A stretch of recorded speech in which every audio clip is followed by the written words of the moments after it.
welcome to the War Within Beta, is what I would say if the servers weren't incredibly unstable. So this week, the War Within Beta launched. We got a decent amount of news in regards to what's been happening with the War Within Beta, but it has been met with some server instability. A lot of people have been playing the beta, but a lot of people have also been getting kicked off the beta with the servers and players' games crashing fairly regularly. This is pretty typical for the beginning of a beta cycle. I don't think that people should be that surprised. It will probably get resolved as the beta goes on and become a lot easier to deal with, just as a whole. But at the very beginning of the beta cycle, it's going to be more or less a bit tough.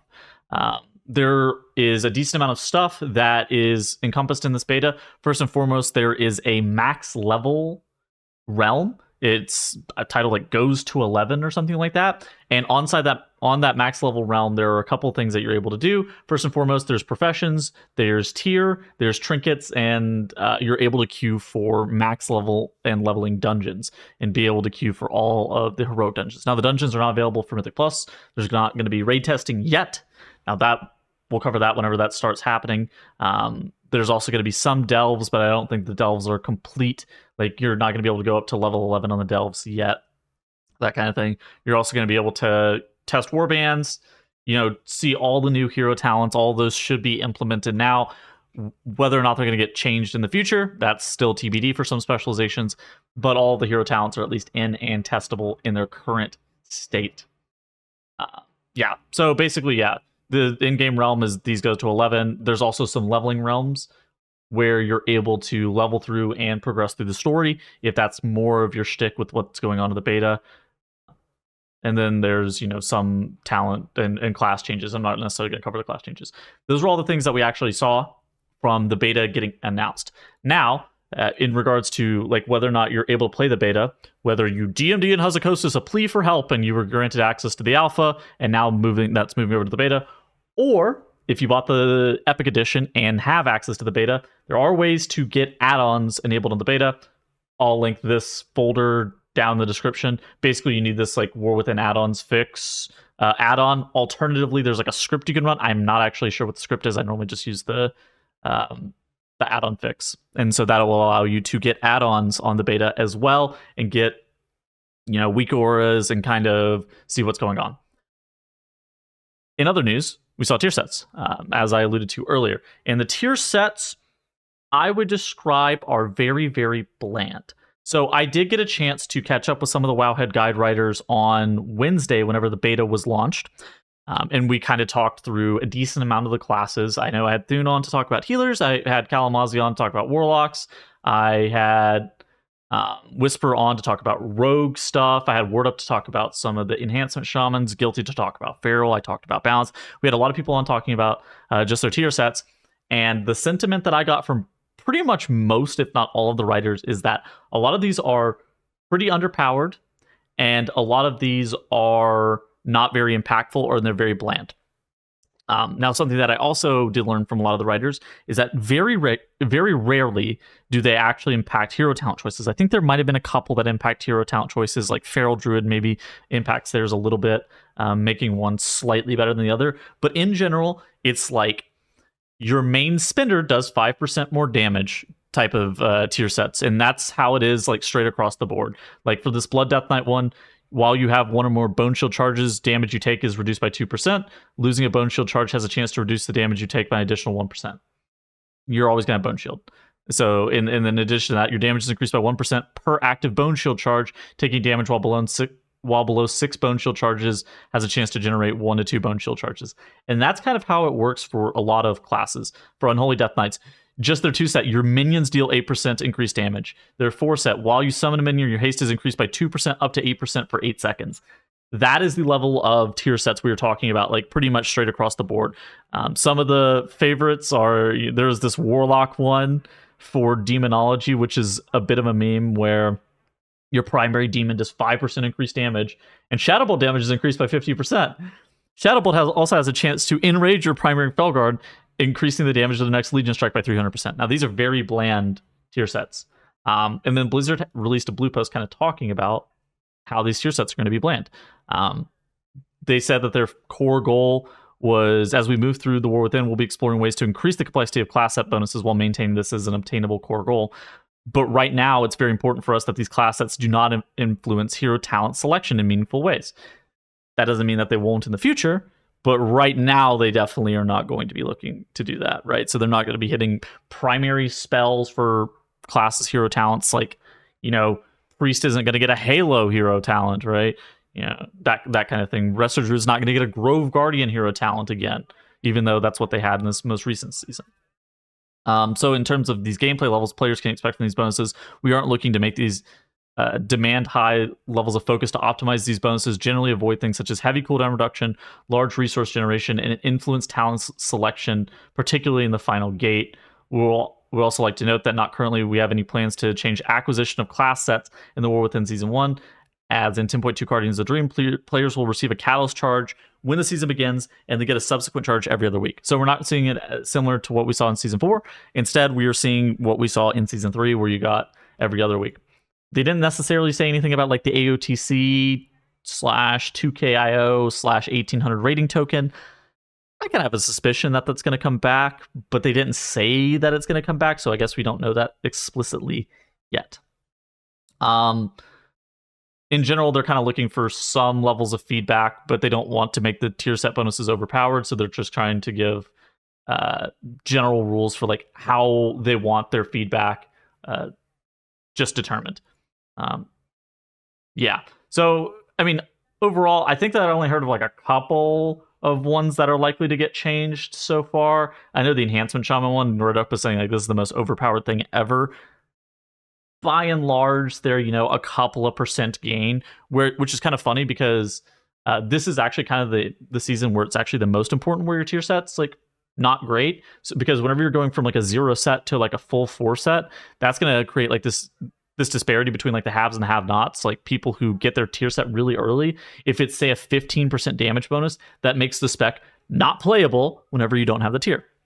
Whereas if it's only like a 5 or 6% bonus from 0 to 4 set, it's not great to try to compete versus the people with tier whenever you don't, but it's not like the same scale. And we saw this over the course of Dragonflight, where tier sets, I would say, were about a 7 or 8% damage gain in the first season. And then by the third season, they were about a 15, some were better, like 15 to 20% damage gain, and some were maybe even a little bit higher than that. But yeah, I kind of expect that, to still be what's going to happen with the War Within, where they start off slow and then they gain steam over time. Also, we saw some stuff with tank trinkets and healer trinket changes in philosophy. So Blizzard released a blue post stating that healers and tanks, whenever they equip DPS trinkets, are going to have those effects reduced by 33%. Community sentiment was not strong. Yeah, it says, assuming a tank trinket has 100% of the budget allocated damage effects, a tank is expected to deal equivalent damage to a DPS trinket for them. DPS players, therefore, would deal 33% less damage by equipping the tank trinket instead of the one intended for their role, is also what Blizzard stated. They kind of tried to give a lot more feedback in regards to their general philosophy for what they're doing with the trinkets. The reason that the community sentiment was not super positive is, in general, Blizzard doesn't design tank trinkets and healer trinkets that well, I think is what the common sentiment is. Where healer trinkets, especially those that, give you a lot of HPS, aren't generally that well received, and they're not really worn that often. Typically, healers will wear trinkets such as flat stat sticks. They pretty infrequently wear on-use trinkets, although there are some situations where they're wear an on-use stat trinket, but that doesn't normally work great with like how healers are actively playing the game. So like passive stats are typically what healers will play, and then they'll play potentially shielding trinkets for Mythic Plus, and then they'll play some damage trinkets if they want more damage. And so in general, they'll wear like, one healer trinket, one damage trinket, unless they have like a lot of HPS that they need to pump out, which in that case, they'll probably wear like 2 stat sticks. And so healing trinkets in general have been pretty bland. And so then by nerfing their damage by 33%, people were like, well, dude, healer trinkets already aren't awesome. And so then that kind of makes the situation a bit worse. For tanks, kind of a similar spot as healers, where tank trinkets, Tanks don't really like to wear tank trinkets. Tank trinkets are normally a bit bland. There are some situations where tanks will wear tank trinkets, but typically those have to be something of the power of like Titan Guard from Agrimar / Fyrak trinket, the big, like a massive shield, or it has to be a cheat death trinket. And beyond that, tanks normally just end up wearing damage trinkets. Like they'll wear Grief Torch, they'll wear, Beacon of the Beyond, they'll wear just, Augury, they'll wear a bunch of DPS trinkets more often than not. And so then whenever tanks saw this change, they were like pretty upset. And I think that Blizzard probably should go to the style where a lot of tank trinkets should be similar to the Enduring Dread plate, where the on use is cover yourself with 5 Hellsteel plates, reducing your damage taken and your movement speed for 15 seconds. Whenever a plate is ruptured, it does damage to all enemies in the path, and this can only occur every 2 seconds. And this is actually an interesting trinket for tanks, because not only does it provide some defensive value, but it also provides like a substantial damage gain. Because in general, tanks, tank trinkets aren't likely going to be saving a tank. It's not like you're not replacing a tank defensive with a trinket more often than not. And like tanks are only susceptible to dying in like very specific windows more often than not. And so it kind of has to be like an on-use trinket. And so they're looking for like damage trinkets. And so something that can really toe the line between like a nice hybrid of like damage and survivability for a tank could be pretty valuable, especially if the trinket is tuned quite high, which is like the Enduring Dread plate. Now let's talk about what Blizzard stated. Obviously, they said earlier, assuming a tank trinket has 100% of its budget allocated damage effects, a tank could expect it to deal equivalent damage to a DPS trinket for them, whereas DPS players would therefore deal 33% less damage by equipping the tank trinket. Blizzard probably doesn't want DPS wearing tank trinkets because that would be ridiculous. That seems terrible. And so I think, stat allocation makes sense. I think that there are things that they could do to tank trinkets and healer trinkets specifically, like mana gain trinkets for healers. A DPS is never wearing those, but a mana gain trinket's like pretty niche. They could put leech on trinkets. I think the Kazara trinket was like a pretty good example of that, where that just ended up being super sick for healers. And then for tanks, like the blanket, you take less damage, or like even dodge chance or something like that, that could go into the stat allocation portion of the trinket, and also basically not let DPS wear it, because if it's like really under budget for a DPS, then they won't be looking to wear it.